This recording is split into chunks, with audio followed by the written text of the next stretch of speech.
The past few years I have heard people, including my inner voice, tell me, you should do more, you should be more. There's this unconscious feeling of never being enough. Maybe you have experienced this too. And it can be even harder if your values and actions are not aligned with the expectations of other people.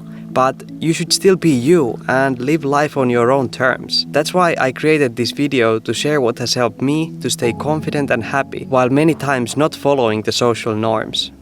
One super important thing that I'm now starting to realize is that my own self-worth is not tied up to my productivity or some possessions that I have or could have or don't have. I read this article this week that it was like an interview from somebody who works in a care center that take care of people who are like the last weeks of their life before they are dying to some disease. She said that of course she does like physical things like give medicine and all that, but a lot like emotional comfort as well. And most people there say that it didn't matter what they did in their lifestyle, during their life in terms of work or what they owned, or like would regret that they didn't have more money. Many times it was just that they feel like they would spend more quality time with people that they love. And I think there's a lot we can learn from those people that don't kind of have anything to lose anymore. When you stop that caring, when you are letting go of all that, I think then you can realize exactly things like this, that you are worthy even if you wouldn't push always that hard, even if you wouldn't make that certain amount of money, or you would have just ordinary life. Because you cannot put a condition to yourself that I am enough if something else. That comes so much from the ego when you're seeking for that validation from others, or validation even from yourself, that you feel like I am worthy if I finally get that job, if I finally find that career that I wanted in my life, if I do 4 meditations a day, if I finally find a partner in my life. I don't think all those things come from a bad place, but I think it's important to understand that whether you achieve those or whether you have just very ordinary life and don't achieve a lot of success in all the areas of your life, still you are enough, still you are worthy. I heard this good metaphor for this, like if you would have a $100 bill and you would throw it on the ground and someone would step on it, how much would it still be worth? And of course the answer is 100, so it doesn't matter so much like what's exactly the condition to outside. What matters is that value, and it always stays the same, and same goes for you. Another really helpful thing is finding your North Star. Finding what's your vision. Where do you want to go? What are in your life areas kind of the so-called tens? So what is the maximum thing that you can like think of? What is the ultimate level, like the end goal where you can be in that?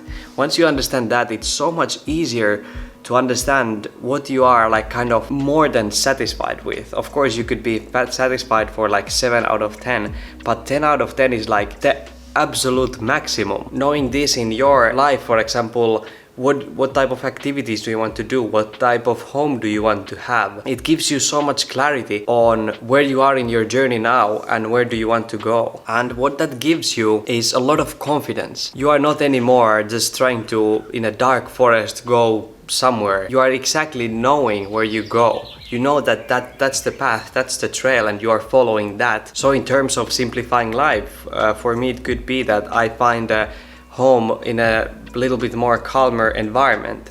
I set up some habits that will calm my mind a lot, and not buying so many clothes or other possessions, but keeping kind of my life very intentional in that sense. Because I think simple living is something that it's very different for everybody. We all have our own definitions of it. That's why it's so important to know what's your vision, what's your goal, what's your North Star. So I'm filming while I'm putting the clothes to dry. I just thought that it's nice, to talk about this simple life while I'm doing very ordinary things. So the third thing that has helped me a lot is remembering the why. To write down why you want to simplify your life in the first place. What is the thing that you are kind of afraid of, or what's the opposite thing? What's the other option? So what would happen if you don't simplify your life? For me it would be that I'm just living a life that I would regret later. I would probably do things and make decisions that wouldn't make me feel happy.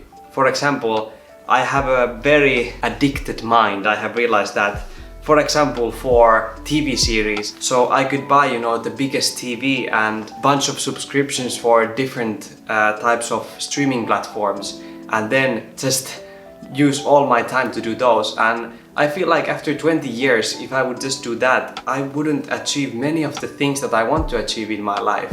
For example, creating these YouTube videos. I would probably have a lot of like difficulties mentally if I would do that. Especially in the moments when you feel like a little bit less confident.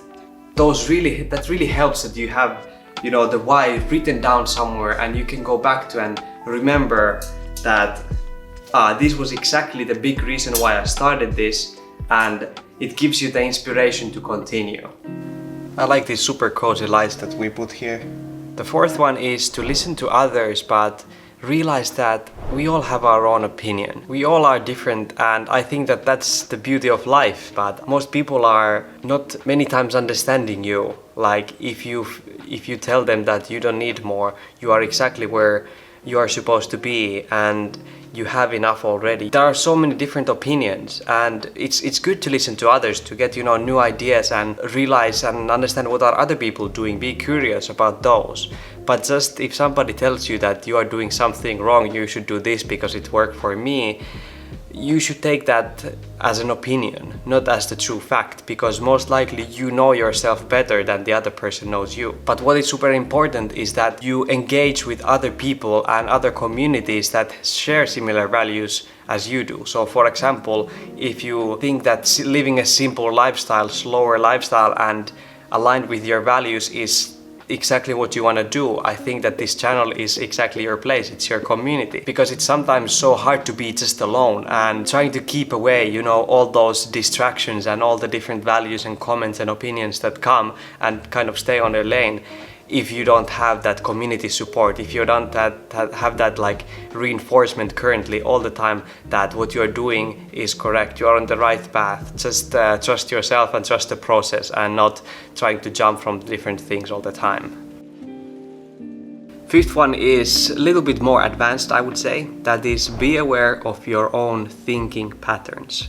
And that is especially if they are negative. And for me, this has been really like the most difficult thing, because I cannot let go of those thoughts that I should be productive, that I should do more. I used to have this that every, for example, bus ride that I have, every time I'm walking outside, I should be productive, I should do something else with my mind, otherwise it's waste of time. And I think that this is quite unhealthy thinking, because it means that you should all the time be productive. And I used to beat myself up a lot if I didn't like do that. I was thinking that I'm like a failure. I think that these are in our society very unconscious things that comes from the values of, you know, needing to be important for the society and showing up and all that.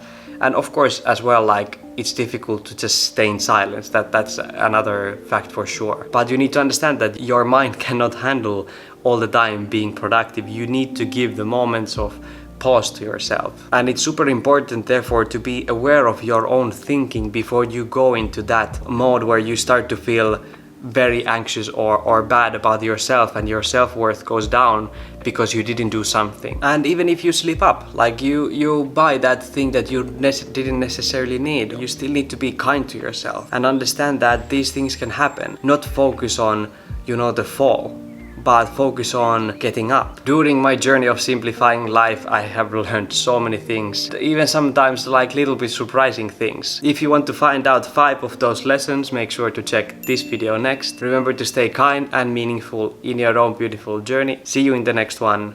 Ciao.